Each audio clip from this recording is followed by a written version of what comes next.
Hello, everybody, and welcome to the Connecting with Consumers and Adapting to Markets in 2021 panel session. So really excited to have 4 presentations, each of them with different yet very complementary aspects, talking about direct marketing in their presentations.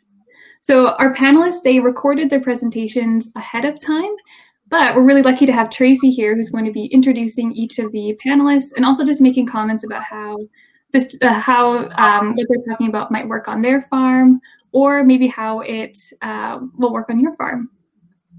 Our panelists are also going to be here. They're going to be in the chat. So feel free if you have any comments or questions throughout the panel, feel free to type in the stage chat, which is on your right-hand side. If you click stage and then chat, you can go there and you can talk to them there. And they'll all each have their own conversation cafe room after this at 3:45. So you can have direct conversations with them and other farmers about their topics there. So without further ado, I will introduce Tracy, our moderator. So Tracy grew up on her family's hay and cattle farm 30 minutes east of Edmonton and started her own company, Beanstalk Honey, in 2010. She's a self-sufficient beekeeper and produces honey without the use of antibiotics or chemicals.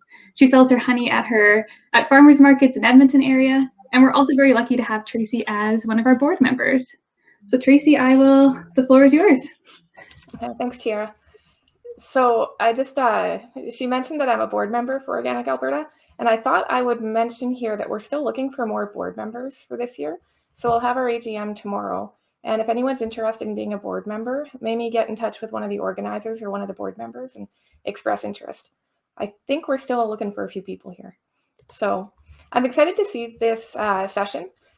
And I just wanted to say, so I direct market my honey. And so when COVID hit, I just wanted to say kind of where I've been at for the last year.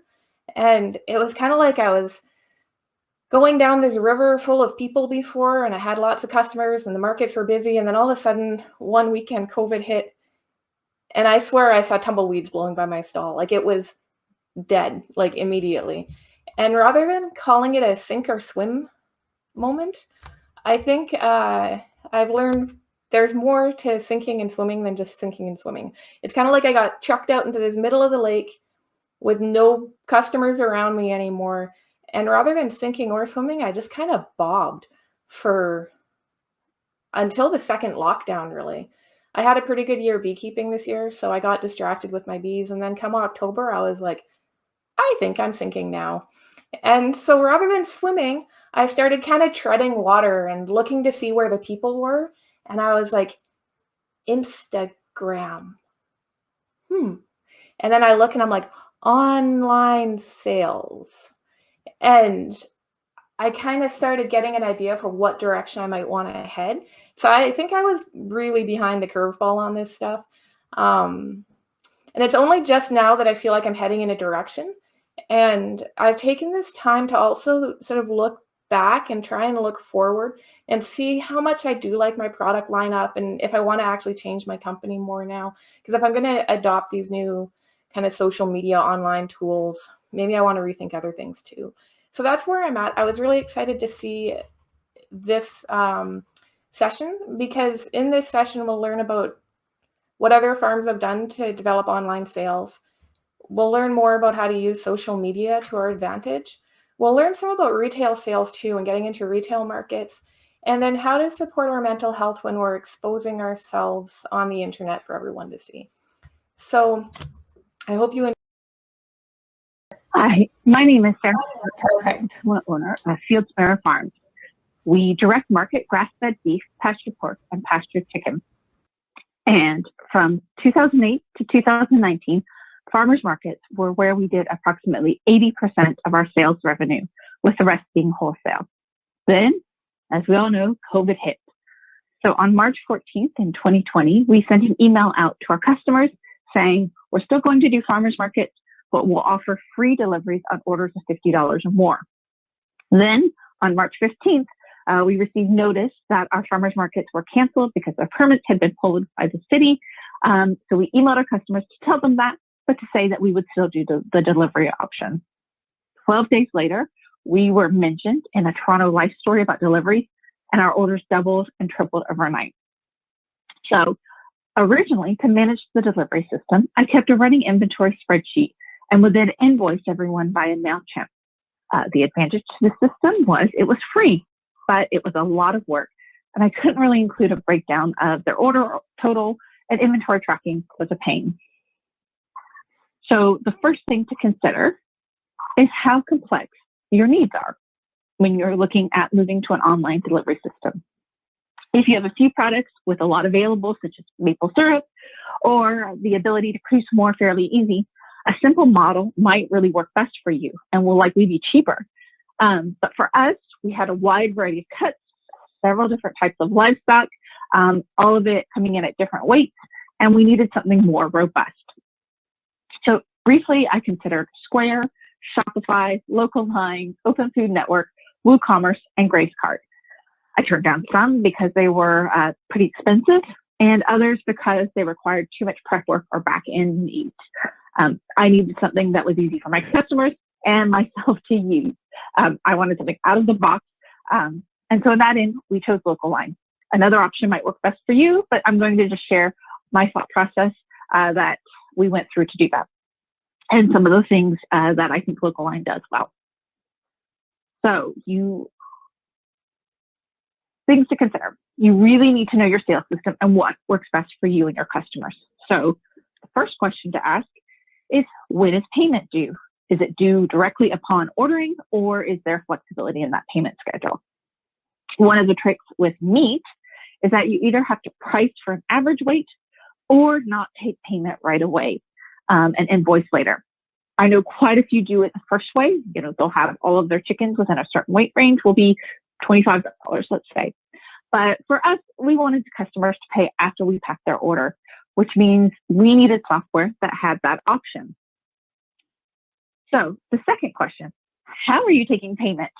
Credit cards are easy, but they have fees, which we like to avoid if we can, but we do take them.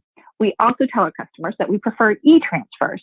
And so one of the things I like about Local Line is it connects with Square so that customers can pay through Local Line with a credit card. But when we tell them we prefer e-transfers, we can also just go in and mark it paid when we receive that e-transfer. And they have both options depending on what they prefer. I highly recommend setting up your bank account so that e-transfers are automatically deposited. You don't have to go back and forth about what was your invoice or what was your password, and you aren't going to miss depositing something. It will save you time as well. So the next thing to consider is, how do you communicate with your customers? What kind of communication does this system allow you to have? So with Local Line, we can send individual messages with invoices. Usually it might be just relating to their order, often whether we had to make a substitution or we were accidentally out of something. And so I also created a standard message that I just copy and paste into each invoice. We also have a standard message that goes along when they place their order that tells them not to pay till they've received that invoice. There are bulk messaging options with Local Line. I actually prefer MailChimp for that. MailChimp, which I'm sure you all know, has a lot more customizable options for that, and it's a prettier platform. I can use all of these pictures I'm showing you on it. And so that's what I prefer for our reminders to order. So the next question is, or the next question to consider is, how are your customers getting the product and when? So we offer both delivery and pickup here on the farm. We did, as the pandemic went on, we did add a delivery fee to certain areas. So Local Line allows us to set that. So we don't charge a delivery fee for the Corsa Lakes, which is our hometown, but we do charge for Toronto, which is a 2-hour drive for us. So if a customer logs on, apologies, I'm going to get to that in a minute. So we also have set delivery days, but pickup can occur almost any day. So Local Line allows us to set that as part of the schedule. So as I was saying, if a customer from Toronto logs on and sets their address as Toronto, they will only be able to choose Monday as a delivery day, because that's when we do our deliveries. And when they place the order, that delivery fee automatically gets added with no extra part on my end. I do wish Local Line would let us drill down beyond just weekly on Mondays and let us exclude certain days. So for example, this week we're running low on inventory. So we said we were going to postpone all deliveries till next week, but we have had to email a couple customers who've ordered to tell them that. The last question to consider is what kind of data you want to collect. So there are a number of reports I can access through Local Line. So I get one that lists each order by individual, which I use for packing up the customer's order. We also have one that lists just addresses, and we use that one for delivery. And then I can export a list of total sales by customer, which lets me see how much each customer has spent. And I can use that to follow up with customers who have placed an order in a while. So to say, maybe offer an incentive or just check to see how things are going. I can also download a list of my customer info. And I think it's really important to do that on a regular basis. As with any third-party software, if something happens to it or the company, you can't access it and all your work is gone. So it's really important that you save that data. Ironically, one of the things that drew me most to Local Line was its ability to create a delivery route. And it actually is not working, or I haven't looked at it lately, but it's not working when I started with it.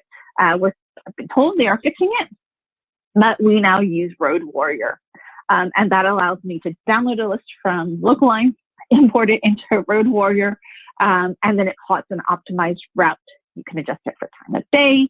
You can provide windows in which certain stops have to be made, or note that this stop has to be my first one, and then it'll optimize after that.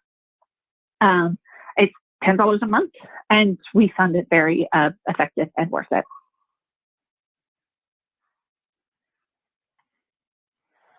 So the question, how has this affected our sales, our farmer member sales? So in the beginning of the pandemic, our sales were through the roof. They had doubled from the previous year to date. We are now kind of currently leveled off, and we're fairly close to what it took us. A 1 day of deliveries is about what it took us in 3 days of farmers markets to achieve.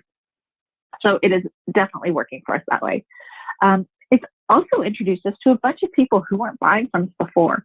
I think there's been a mix of word of mouth. It's also some media and press we've gotten. We have done some paid promotions via social media. And I think all of those are just contributing to it. The one thing that did surprise me was not as many of our farmers markets customers switched to delivery. And I'm not yet sure why that is. I don't know why, if it's maybe they didn't have freezer space or they preferred when the markets reopened to go back to them. But that's something to continue to investigate. And finally, just some recommendations and some advice coming out of our experience and things that I think help contribute to some of the success we've had over the past year. So first, email list. I cannot tell you enough that having control of your data is so important. You cannot rely on social media algorithms to get your stuff in front of people's faces. We have built this media list up over the years, and it is paying off this year. So anything you can do, whether it's setting up something on your website where people enter it, or if you are still doing farmers markets, gathering data there, the more you can get, something that goes directly into their inbox, the better off. Also, our relationships with other area farmers allowed us to fill in gaps in our inventory. So when we sold out in those early days, we were able to reach out to to our fellow farmers to see what they had available for us to resell. We did keep a tight focus with meat as our specialty, although we added in a few things from farmers who we were friends with. And we made sure and communicated this to our customers that all the meat was raised to the same standards we used for ourselves. And finally, don't wait to make it perfect. As I mentioned in the beginning, it was 12 days from our initial email about doing deliveries to that media mention in the Toronto Life. And that made such a difference. So we did make mistakes by jumping in and doing things, and we did not always make it easy on ourselves. But it allowed us to capture our market right away by jumping in and doing it. If we counted our time in the beginning, we might have lost money, at least on our timing. But we were able to grab that market share. So I encourage you just to not be afraid to jump in and try something. So thank you for listening. I look forward to continuing this conversation further in the next session.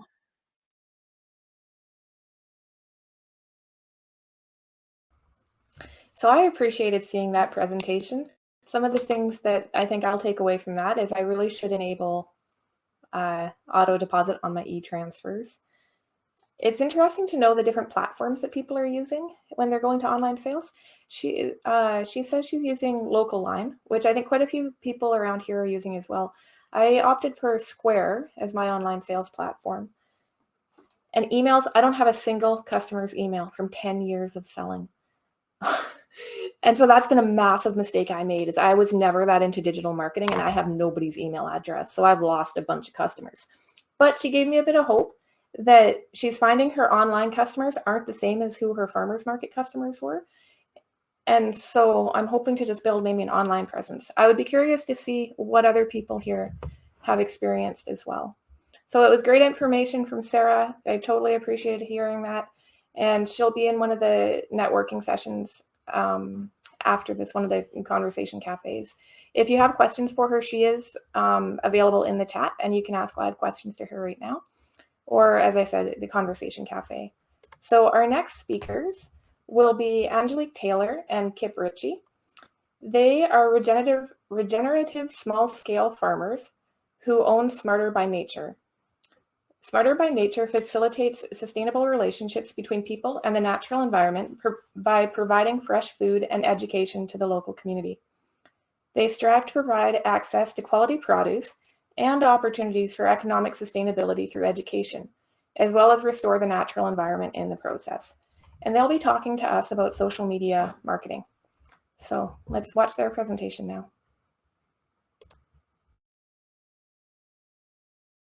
Greetings, everyone. My name is Kip. And I'm Angelique. And we're here with Smarter by Nature. We're glad to be here right now and wanted to talk to you all about video marketing for farmers. So we're Smarter by Nature. We're small-scale regenerative agriculture business here in North Florida, Zone 8B. We use our videos to share our journey and connect with our local and online community. Here, we wanted to just talk about an outline that you all can use when considering how to do this whole social media video marketing thing. So for number one is post at least 3 times per week. Number 2, and I'll stop counting, everything you do is valuable. What's old to you is news to them. Engage with other profiles via comments. Follow who you want to follow. Use keywords, also called SEO, with tags. Use tools like stories, carousels, and reels. Deconstruct and reconstruct. Use the iPhone and tell your story. The objective is to give practical tips about how to use videos and to grow and engage with our online audience and customers. Now, before we get into it, we want to start off with what are the 4 C's of social media? The 4 C's are character, content, communication, and consistency. When beginning to think about you as a business, your brand, and who you are as a farmer or a grower, you want to consider what is going to be your character. What is going to be the character that you present to your community? Because it's something that you want to be consistent with. One thing about these 4 C's is that they build trust between a brand and your audience. So by having a character, you create value for someone to engage in. So before you get started with the social media journey, think about what is the name of your farm, what is the name of your practice, what are some values that you incorporate in your space, and how does that help shape you and define your character? And that is going to be the number one aspect of what you bring to your online audience. Content is obviously hugely important because that's what makes up the social media world. But basically, you want to think, once you have your character, think about the different aspects of your process and how you want to share that with others. those different aspects equal content. Content could be ASMR, it could be how-tos, content could be vlogging, content can be just silent videos of people doing their process. Number 3 is communication. What you're doing with social media is you're building your social credit. You're building your trust with audiences, and that comes from being vulnerable, sharing your process, and talking. Helping to educate people is one of the responsibilities of growers in today. That's largely different from before, where before a lot of your products might go to a store and that communication aspect might not be there between producer and consumer. But in today's world, consumers are wanting to know a lot more about where their food comes from, how it's grown, and social media does well at facilitating communication between the consumer and producer. So you want to make sure that you're having a form of consistency. If you're posting once a week, if you're posting 3 times a week, whatever you're doing, make sure there's a pattern that consumers can latch on to so that they can help build that trust further. We engage with our online audience on multiple platforms, and the top 3 that we use for video marketing will be Instagram, YouTube, and Facebook. When you utilize all the 4 C's of social media, you can carry that to any platform that is online. And the different platforms will let you know how long to have a video or what is more preferred on that platform. So these objectives and these practical tips that we're going to share can be used on multiple social media platforms, and you can do it at the same time. There's always someone wanting to learn what you know. So even though what you learn, you might think is old, like how to start a plant. You might have posted that last year, but this year there's new people wanting to learn how to plant. So teach in cycles and the power of the seasons. That's they kind of go hand in hand. Just don't forget to continuously share as if the information was new, and that'll help keep your content fresh. So Instagram says that it's important to post 3 times a week. The more you post, the more the platform rewards you. So Monday, Wednesday, Fridays are the best days to post. You guys can look this stuff up. There's statistics online about when is the best time to post on social media. And I'm just sharing with you all that Monday, Wednesdays, and Fridays is what we found to be those days. Those are the days we post. That plays into consistency. Consistency is key, as we mentioned in the 4 C's earlier. And if you want to go above and beyond, post multiple times a day. We encourage all businesses to check out Gary Vaynerchuk. He calls himself a serial entrepreneur on YouTube. But the point is that he really drives home the concept of consistency and content. What he does, he says post 3 times a day. But 3 times a week is the basic if you want to be a present brand on your social media platform. It's important that you all document your process. There's oftentimes things that can go overlooked in our process when it comes to what do I share? What is my content as a brand? What am I going to share with the people? Well, let's see, what do I do? You don't only want to share the end goal. It's not just about sharing good veggies. It's not just about sharing good produce in the product. You want to share where do you get your soil mix from? How do you make your soil mix? How do you build your soil? What are some tools that you have?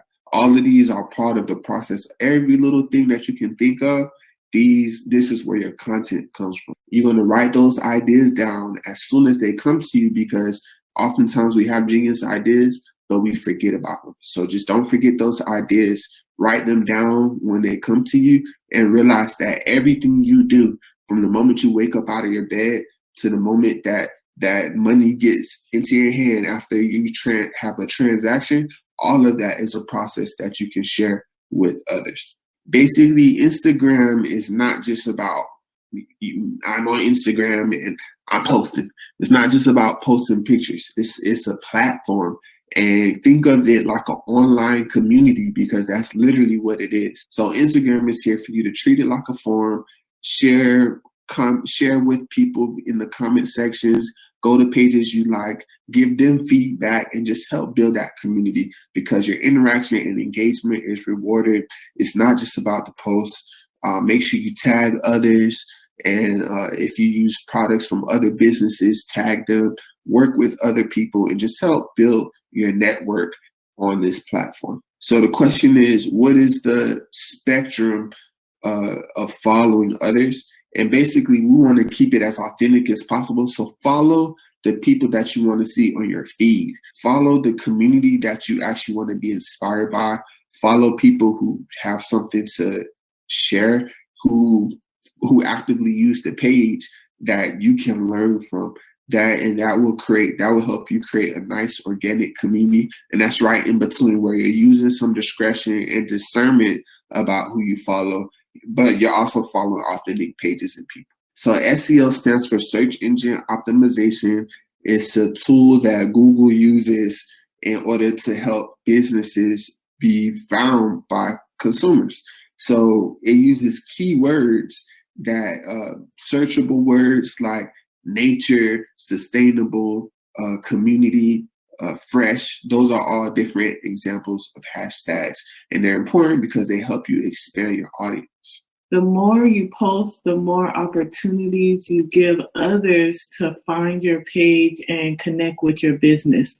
So you do want to post in your stories, your carousels, your reels, using all the features of the platforms, because that way you are putting your business out there and you are using your forms of marketing actively. Find 5 to 10 pages that you admire and study what makes their page attractive. Why am I attracted to this page? What value are they bringing?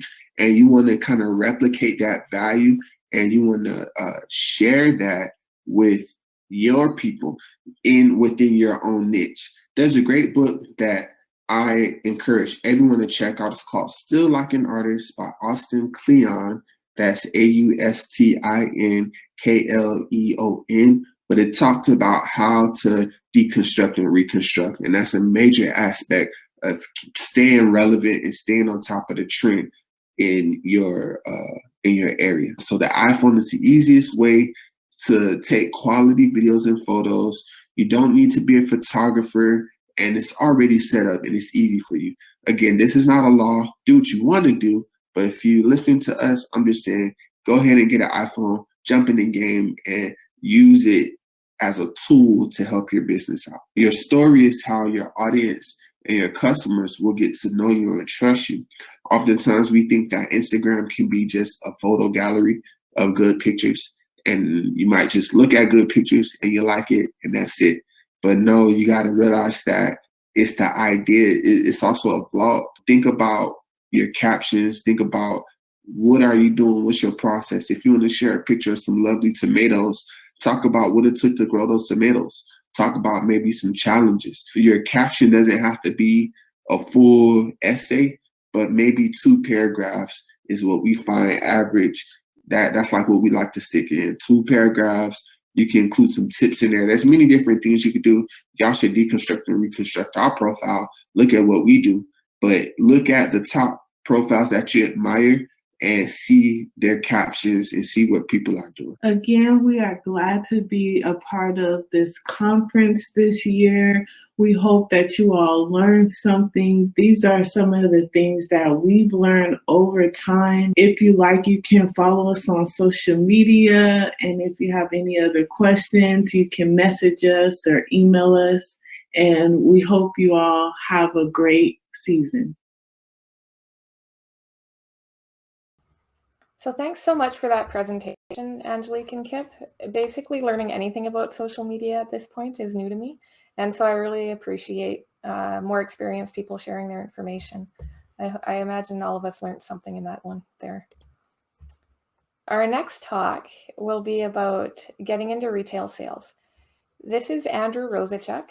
He's a city slicker turned Haskap fruit farmer. He's been growing 27 acres in his Haskap orchard since 2016. I read that wrong. His desire to build our horticulture community has guided him to be the founder of the Haskap Alberta Association, the founding shareholder, board member of North 49 Fruit Corporation, and he was a 2020 Nuffield Scholar. As Rosie Farms grew, Andrew's focus has shifted from production to processing. His curiosity and drive is now fixated on creating a new middle ground model, because not every farm has millions of dollars to build and market a facility. A lot less that we'll all have to do if we start working together. So let's watch his video now about retail sales and how he's built his Haskap operation.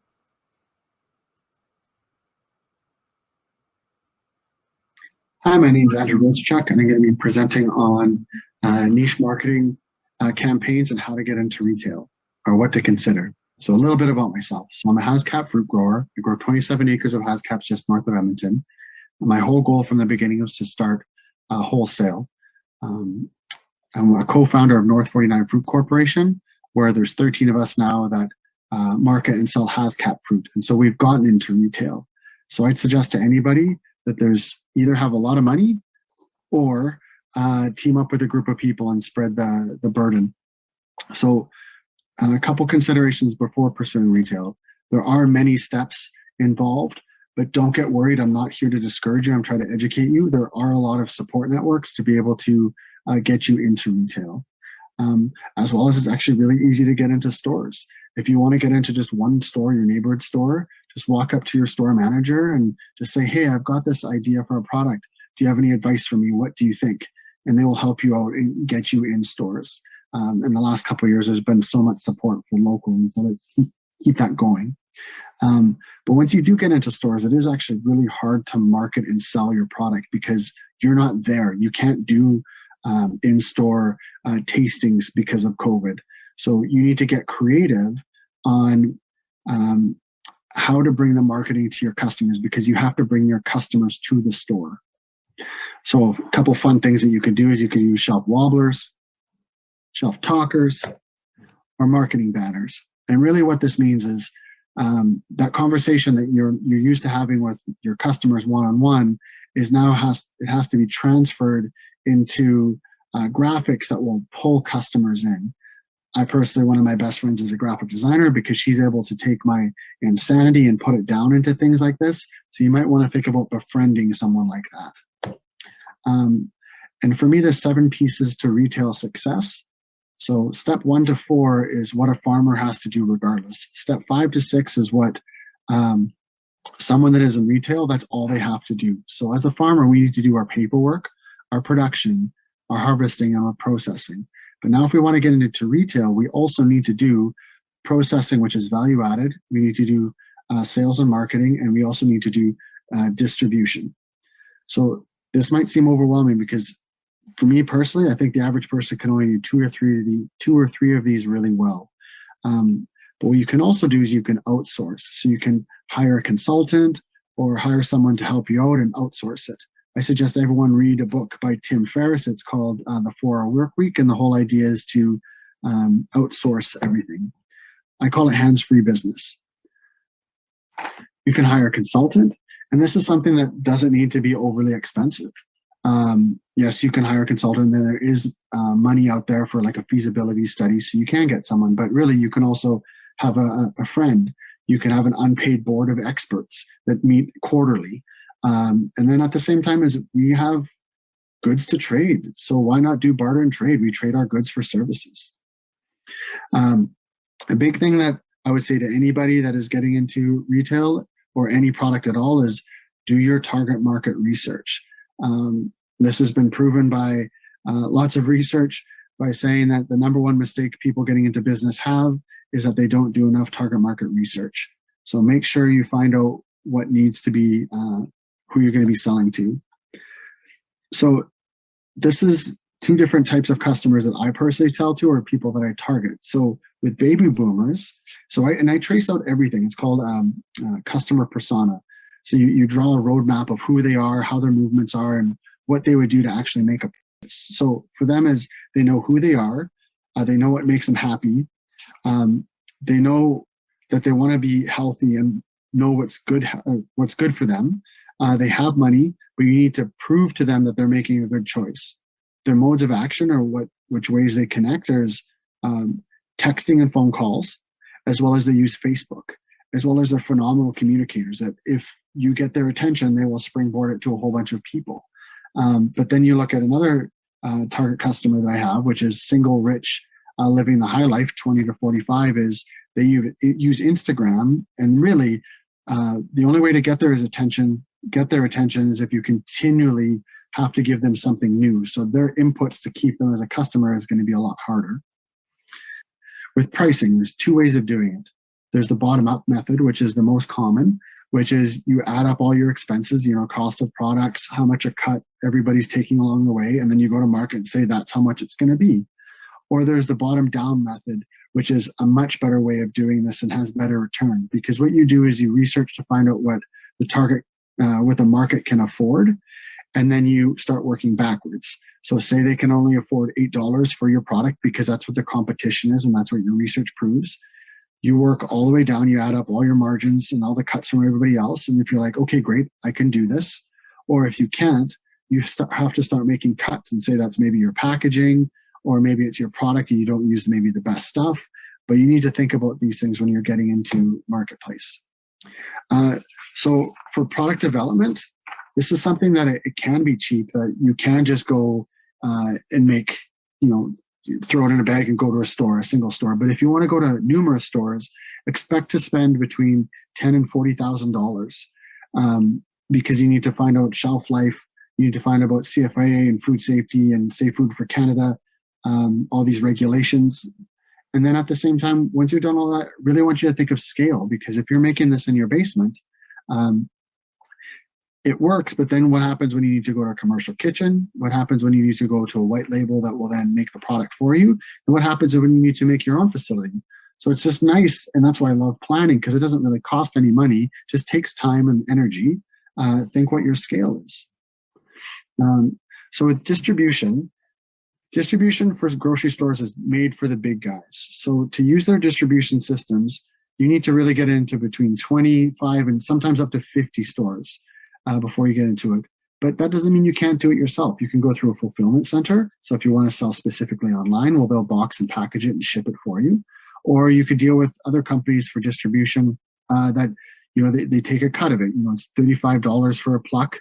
You place an order and say, hey, can you deliver this to this store? And they would deliver it, as well as you can hold inventory. But again, it costs all money. A grocery store will hold between 30 to 36% margins on your products. So know that when you start working on your pricing. And then also know how they support local and what they're going to do with your local product.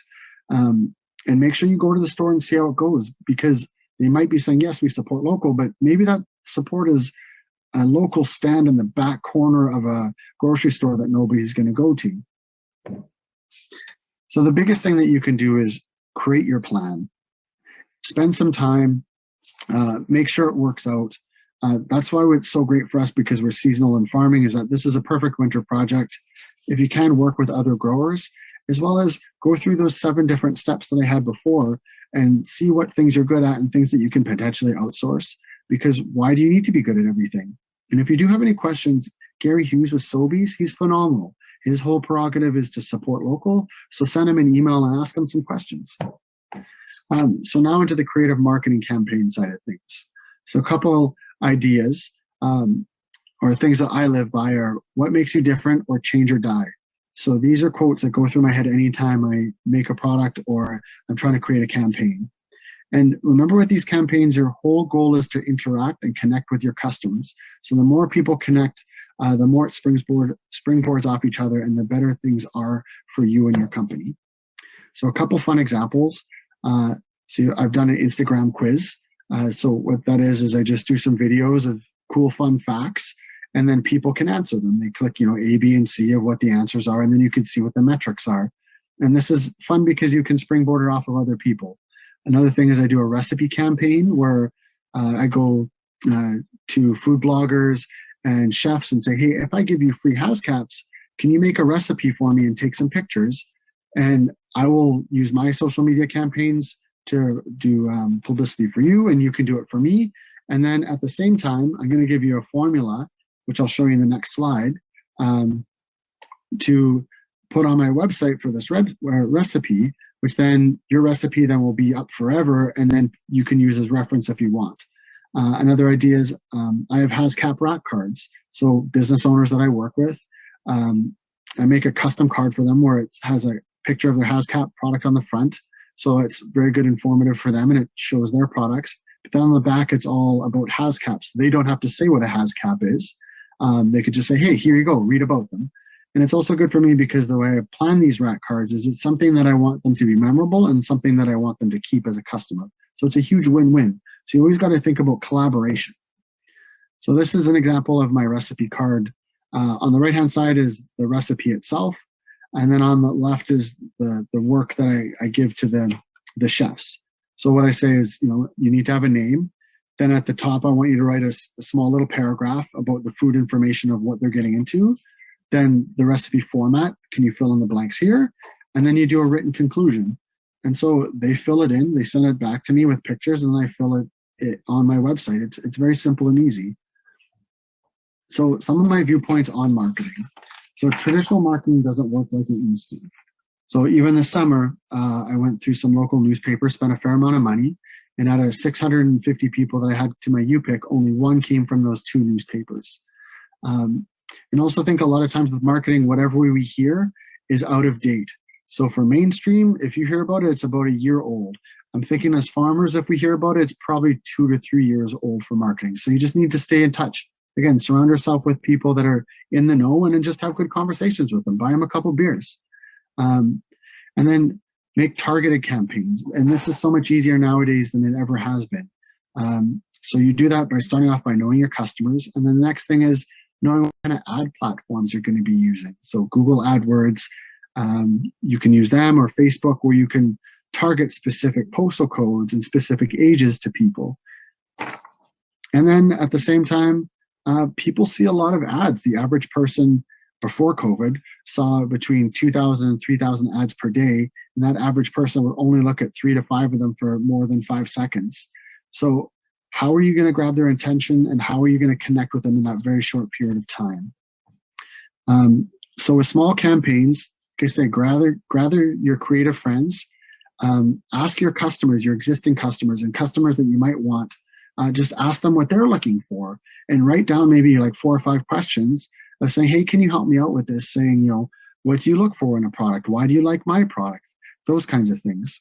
And so for me, this is what I use in my small batch plans for all of my campaigns. Is the first thing I do is I plan it out. Then the next thing I do is I write everything down.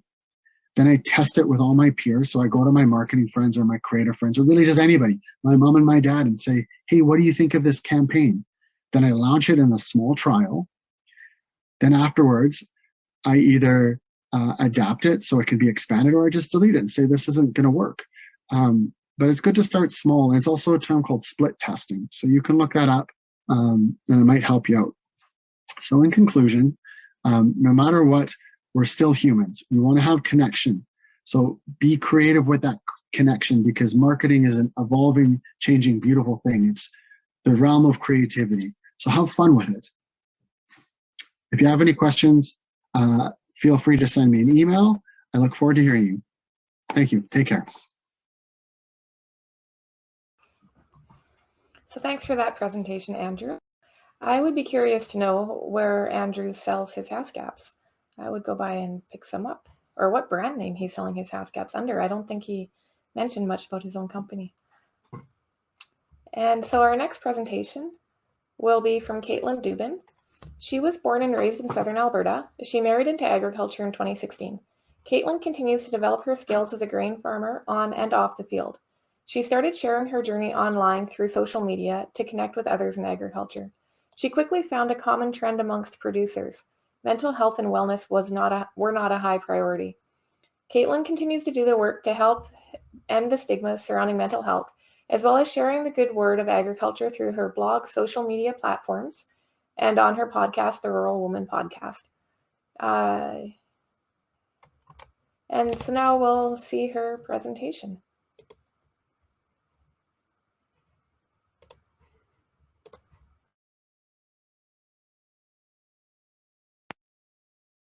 Hello, everyone. I am so excited to be here with you today virtually. Thank you to Organic Alberta for allowing me to connect with you all about how to manage the mental and emotional challenges of sharing your farm story publicly. This is a topic that is pretty near and dear to my heart, so let's get started. A little bit about my story. My name is Katelyn Duban. I'm a first-generation farmer born and raised in Southern Alberta who married into agriculture in 2016. My husband, Justin, and I grow on our family's certified organic grain and oilseed operation. When we got married, it was never my intention to be an active member of the farm, but through let's call it a spiritual awakening, I quickly found a passion for the farm life, and I continued to develop my skills as a grain farmer on and off of the field. I found a love for livestock early on in my farming journey and have raised a variety of meat goats as well as bottle calves. And I have somehow acquired a lot of farm cats and now am referred to as a cat rancher. This is Doug, by the way. I started blogging and sharing my story online of my journey into agriculture soon after we were married as a way to connect with other women and like-minded people in agriculture. Not coming from an agricultural background and knowing very little about the industry, this was my way of building community in what I found to be an isolating industry. It was through my search for connection to women in ag, I found myself looking for podcasts to listen to while spending long hours in the tractors.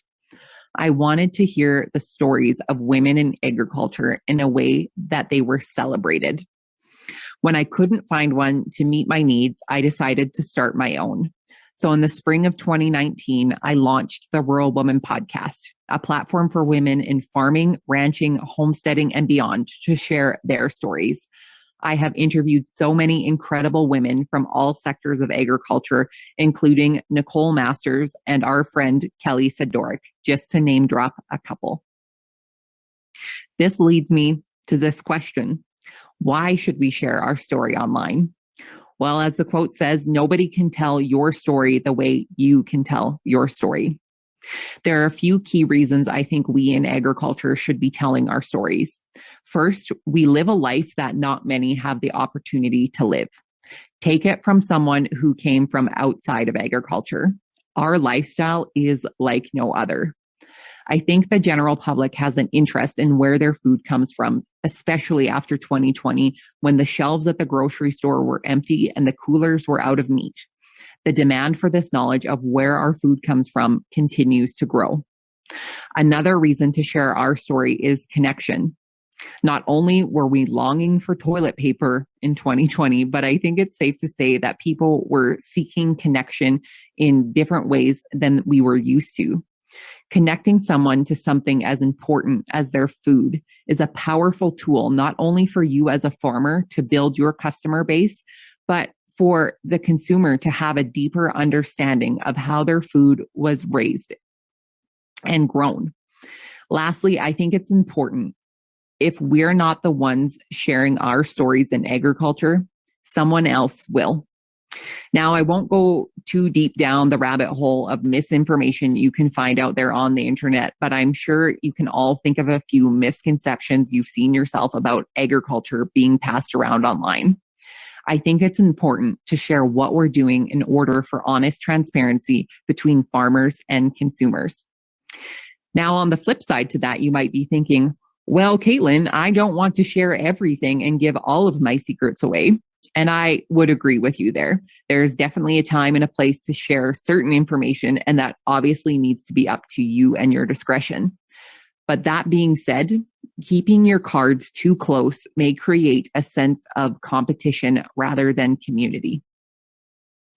It's in my experience that agriculture can be extremely isolating, as I'm sure many of you would agree. Rather than building up the community of agriculture, we can sometimes tend to fight amongst one another.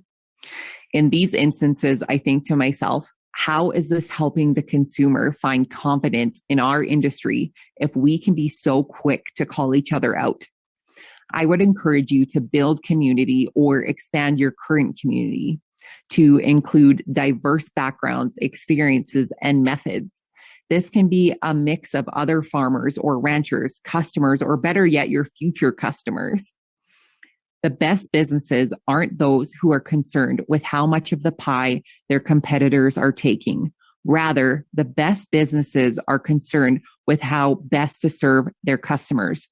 This means business is inherently community-based.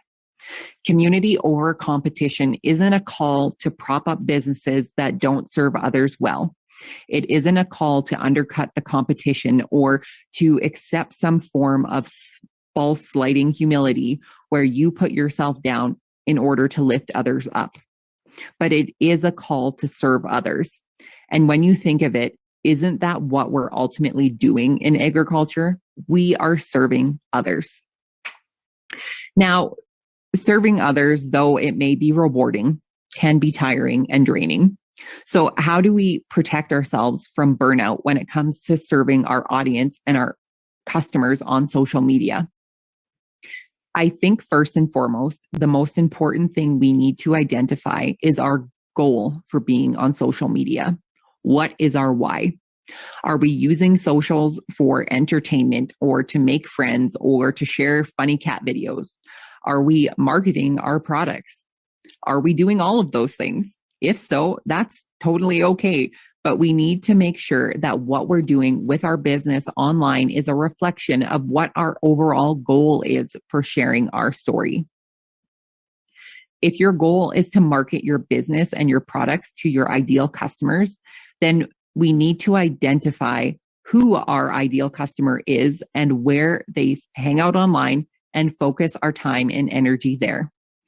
Facebook, Twitter, Instagram, TikTok, YouTube, Clubhouse, so many platforms, all with their own algorithms and terminology. It can make anyone's head spin. But when you can identify who your ideal customers are, you can then start to focus on what they want to see on their preferred platform. For example, you might be showing up on your Instagram story, showing them how to bale graze cattle in a field, or going on Facebook to share a recipe of how to cook the most delicious pork roast from your pasture-raised hogs. Instead of trying to show up on all of these social media platforms and trying to learn the next dance craze, let's focus on what is working for you and your business. So now we've got you all set up. You have your goal for your social media and you know where your ideal customers are and your community hangs out. It should be nothing but smooth sailing, right? This next point, raise your hand if you've ever been a victim of comparing yourself to someone on the internet. I know you can't see me right now, but my hand is raised to the heavens because I know I have. It's all too easy to scroll through the highlight reels of others and see their shiny new pickup truck or their bumper crop and compare it to your 1992 Ford Ranger or the flax field that has seen better days. I think it's important here to know that we are all doing the best that we can. Our differences make us stronger as a community. We don't eat the same food, grow the same crops, use the same equipment, or farm the same way. And I think that's what makes us great in this industry. Another common comparison I see people make is the amount of followers, likes, retweets, shares, whatever it is that other people have. These are referred to as vanity metrics, and I chalk them up to be like points on that game show. Do you guys remember Whose Line Is It Anyways? Where the points really don't matter. If you are using your social media for your business to sell products to customers, it's much better to have a smaller, loyal following who interact and purchase your goods versus having a ton of followers. If you're using your social media to show up and share your life, you may not be for everyone, just like I'm not for everyone. Your story may not resonate with everyone, just like mine doesn't. Just be yourself and your people will connect with you. And ultimately, you guys, followers do not pay your bills. Setting boundaries with social media can mean different things to different people. I'll share a few boundaries that I've set for myself over the years. First, and one of the most important pieces of advice I can give to you today is to remind you that social media is optional. We choose to use these platforms either personally or for our business. Nobody is making you. If you follow people or organizations that no longer serve you and kind of just make you feel gross, you can unfollow them. If you're not quite ready to pull the plug all of the way, there is this fabulous little button. It's called mute. I know I personally used it a lot in 2020. If something is upsetting or affecting your mental or emotional health, it's truly not worth it. Next, set a time limit around how long you will be using your app for, and better yet, set an intention of why you're choosing to spend time on the app in the first place. Are you responding to messages or comments? Are you interacting with your customers? Or are you just looking for a way to be entertained and kill some time? Instead of scrolling for who knows how long, set a 10-minute timer on your phone, and once it's done, move on. One of the last boundaries that I've personally found extremely useful for myself is turning off all social media and email notifications on my phone. Our time as farmers and ranchers is our second most important asset. I'll get to the first most important asset in the next point. Don't have the dings or the pings or the roosters crowing all day distract you from your work and from what you should be focused on. So I want to put you guys to a test. Try it out on an app, whether that's Facebook or Twitter or your email. Turn off all notifications and see if that makes a difference for you. The last point I want to share with you today is a big one that goes beyond social media and marketing. You are more than your farm. Your farm is a big part of your story, but it goes far beyond that. The most important asset to your farm or your ranch or your homestead is you. Taking care of your physical, emotional, and mental well-being is one of the best decisions you can make for your operation. I want to encourage you, if you're struggling in any of these areas, to reach out and ask for help. That can be hard sometimes. Believe me, I know. Remember that spiritual awakening thing a few slides back? It's hard to reach out and to be vulnerable, but I would argue that it's harder to suffer alone. I hope the advice that I've shared with you today about how to set boundaries and connect with people via social media has been helpful and has given you some ideas. But I want this last point to be the one that you write down with a big asterisk beside it in your notebook. You are more than your farm. I think this last quote from Brené Brown wraps it up nicely. Owning your story is the bravest thing you will ever do. And I encourage you to get out there and to share your story. I want to thank Organic Alberta again for allowing me to reach out and connect with you all today. Please feel free to reach out to me on social media or by email. I would love to connect with you all. Take care.